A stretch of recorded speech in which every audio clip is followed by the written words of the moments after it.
नमस्कार दोस्तों, स्वागत है आपका अपने चैनल गणेशा में। तो दोस्तों, आज हम लेकर आए हैं प्रदोष व्रत कथा। जो प्रदोष व्रत हर माह में पड़ता है और यह व्रत भगवान शिव और माता पार्वती जी के लिए रखा जाता है। तो शुक्रवार को पड़ने वाले व्रत को कहा जाता है शुक्र प्रदोष व्रत। इस दिन किए जाने वाले प्रदोष व्रत से सुख, समृद्धि और सौभाग्य का वरदान मिलता है। प्रदोष व्रत की पूजा शाम के समय प्रदोष काल में की जाती है। यह प्रदोष सूर्यास्त से लगभग 1 घंटा पहले का समय होता है, जिसको प्रदोष काल कहा जाता है। धार्मिक ग्रंथों के अनुसार प्रदोष व्रत करने से भगवान शिव शंकर की पूर्ण कृपा प्राप्त की जा सकती है। इससे जीवन में किसी प्रकार का भाव नहीं रह जाता। इतना ही नहीं, समस्त आर्थिक संकटों का समाधान करने के लिए प्रदोष व्रत अवश्य करना चाहिए। इस व्रत के प्रभाव से हर तरह के रोग दूर हो जाते हैं और बीमारियों पर होने वाले खर्चे भी कम हो जाते हैं। भगवान शिव को ज्ञान और मोक्ष का दाता माना जाता है और अर्थात सच की राह पर चलने वालों को प्रदोष व्रत हमेशा रखना चाहिए। तो प्रदोष व्रत की जो व्रत कथा है वो इस तरीके से है। एक नगर में 3 मित्र रहते थे, राजकुमार, ब्राह्मण और कुमार।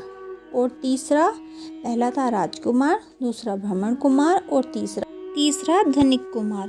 राजकुमार और ब्राह्मण कुमार विवाहित थे। धनिक जो पुत्र था उसका विवाह तभी हुआ था, लेकिन उसकी जो वाइफ थी वो गौना होने के लिए गई हुई थी। गौना होना शेष था। एक दिन तीनों मृत स्त्रियों की चर्चा कर रहे थे। तो ब्राह्मण कुमार ने स्त्रियों की प्रशंसा करते हुए कहा, नारीहीन घर भूतों का डेरा होता है। धनिक पुत्र ने यह सुना तो तुरंत ही उसने अपनी पत्नी को लाने का निश्चय कर लिया।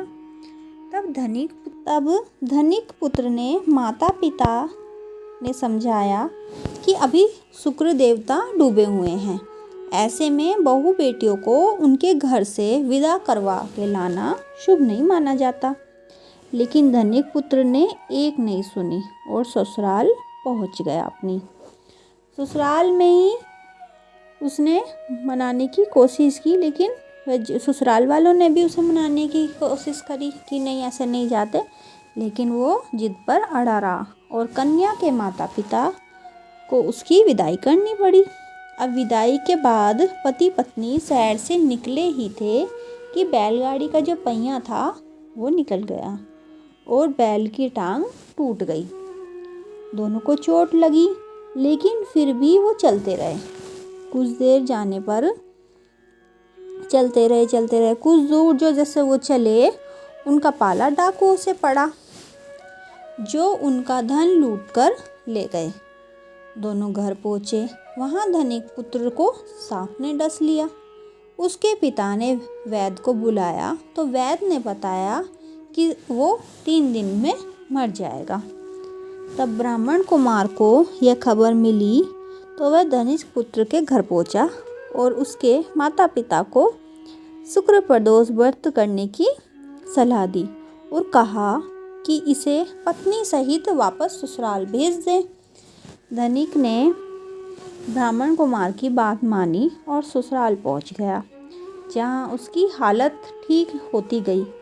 यानी शुक्र प्रदोष के महात्म्य से सभी घोर कष्ट दूर हो जाते हैं।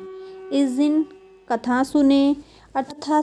सुनाएं तथा कथा समाप्ति के बाद आरती करें तथा प्रसाद भी ग्रहण करें। उसके बाद भोजन करें। कहा जाता है कि शुक्रवार को प्रदोष व्रत सौभाग्य और दाम्पत्य जीवन में सुख संपत्ति भर देता है। यही कारण है कि आज के प्रदोष व्रत का काफ़ी खास माना जाता है। शुक्रवार के दिन पड़ने वाले इस प्रदोष व्रत से सुख समृद्धि बढ़ती है और घर में शांति होती है। धन्यवाद दोस्तों।